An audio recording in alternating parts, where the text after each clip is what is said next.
I've just bared away trim for, well, beam reach to a run, and off we go.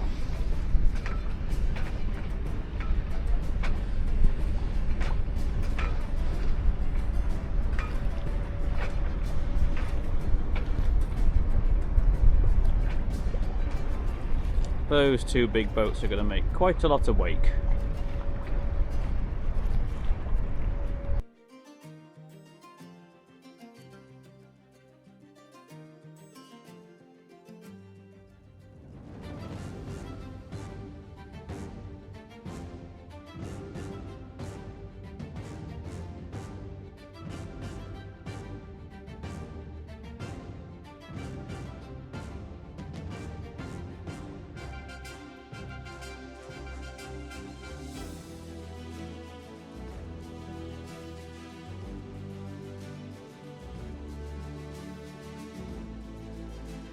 Just at the entrance now of the Slipway, this is where I'm now getting a force of the swell and the wind together, which is why it's making it a bit more rockier.